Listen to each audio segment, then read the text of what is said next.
External zoom lenses, no matter how well engineered, allow for dust and moisture to ingress into the lens, especially when shooting in harsh environments like these and these.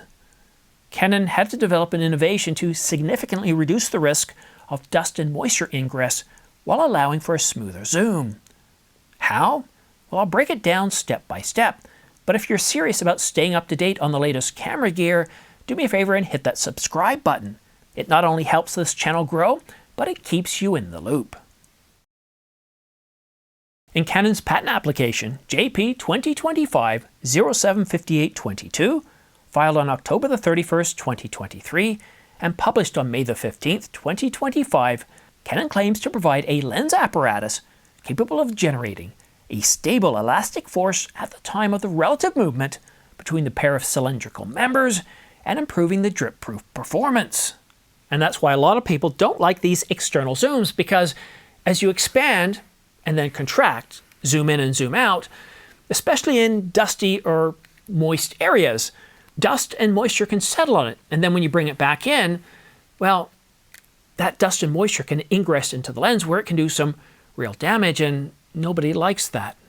As I show you this footage of Niagara Falls, Canada, ask yourself how much you trust an external zoom in this scenario.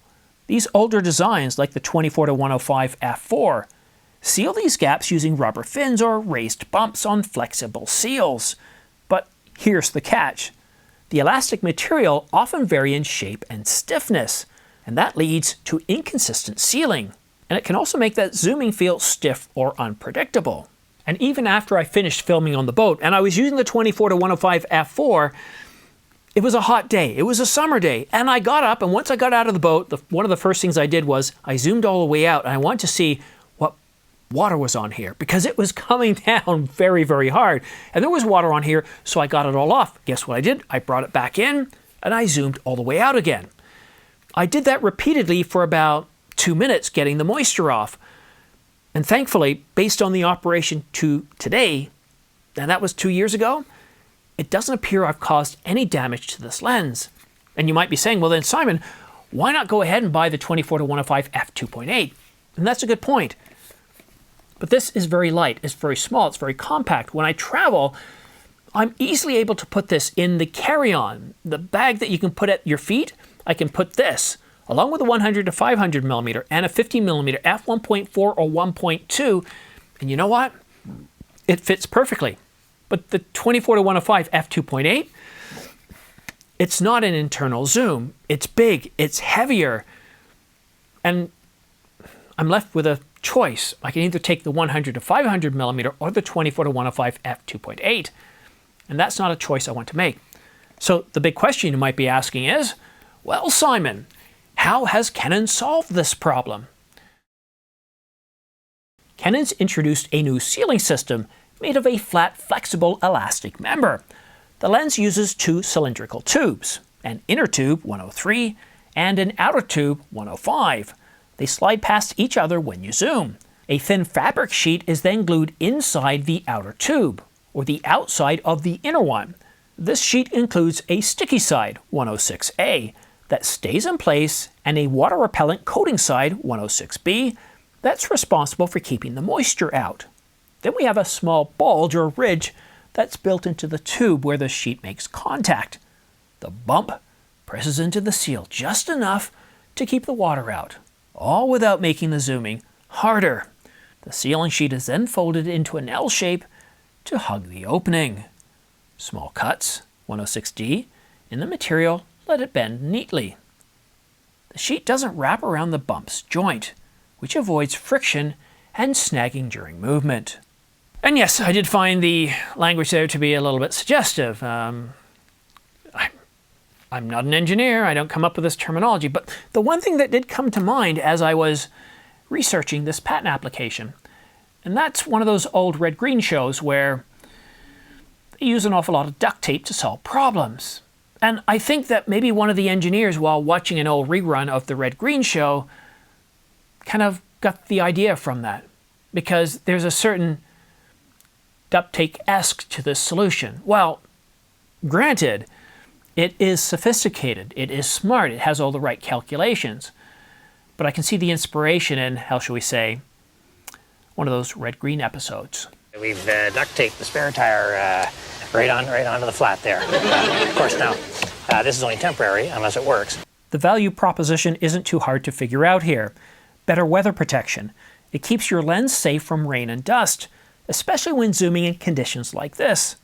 I can't imagine a better use case. While I didn't damage my 24-105 f4, let's just say I don't want to make a return trip without a better protected lens. And of course it helps develop that smooth zooming feel instead of that sort of gritty or, well, when you come to the end of the zoom, it just kind of stops abruptly, it stops harshly, unlike lenses like the 24-105 f2.8. See that? Without looking, it's on there fully, right? No, now it is. I'm not going to have my lens drop and break while I'm shooting. And this isn't the only patent application that talks about providing a smooth zoom feel. Patent application JP 2025-054-037 also provides smoother zooms with less effort. Honestly, this patent application is, I don't know, it's got to come out of that bucket where it says, hey, real world problems, how do we solve them? And this is one of those. I love Niagara Falls. I've probably been there 50 times. Not so much because I love the place, but I went to school in Kentucky for many years, and of course I'd pass back and forth through Kentucky or through Niagara Falls quite a bit. Niagara Falls is an awful lot of fun to shoot, and I would say the best lens for it is the 100 to 500 millimeter. That's how I got these shots here. I'm right up on top, and the 100 to 500 millimeter does an impressive job here. Just look how close I can get, and I'm not zooming in any further in post. This was shot with a Canon EOS R5 Mark I, not the Mark II. And because of the bright sun, I had to shoot at f/29. And in those situations, you're going to get wet. And when I shot that video footage, I think I stood at that spot for maybe 45 minutes, maybe an hour and a half. I can't remember. I couldn't move because the problem with the falls was the mist was coming right over me. So that means I got the mist on the lens. And of course, I'm shooting through a lot of mist and it doesn't produce a really good shot. So I had to be patient. I had to wait. And then I was able to get those incredible shots. But there's other situations where I've shot in. Recently I was testing a firmware update on the R5 Mark II. And boy did I encountered a forest fire while I was out there. And as you can see by the flames here, they got up right close and personal. And another thing you get in a fire, you also get a lot of particles falling out. So you get a lot of dust also falling on the lens. So yeah, this patent application is an example of real world applications where I love external zoom. I see the benefits, especially when traveling. If, for example, this lens here, the 100 to 500 millimeter, was an internal zoom, it would be this big. And the 200 to 800 millimeter, there's no way I could get that on the plane carry-on. Whenever you travel with your gear, you generally want to carry it on the plane with you. And there are situations where you can't, and you have really good, very expensive cases that will protect it. But for me, I don't want to even risk that. I don't want to risk it getting lost because it does happen. I've had it happen twice in the last couple of years, so everything goes on the plane. So this is one of those patent applications where I think, yeah, this is great, and this is something we are going to see. It's not going to sit on the shelf.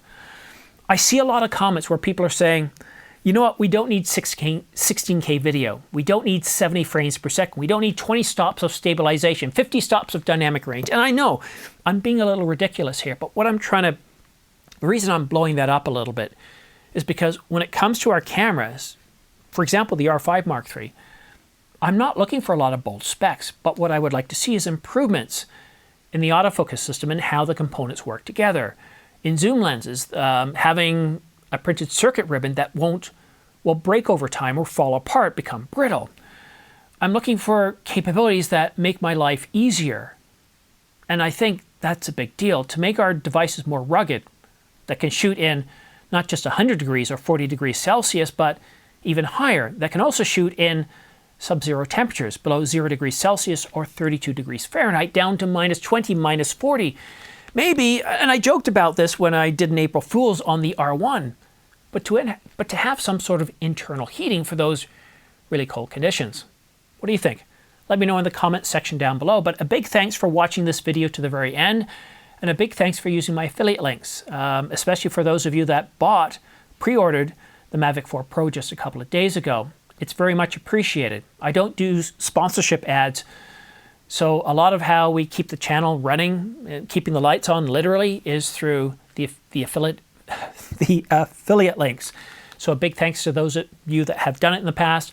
I have them for Adorama, B&H, and Amazon.com. And for those of you in Europe, I've tried to reach out to Wex and others, but I don't seem to get a reply.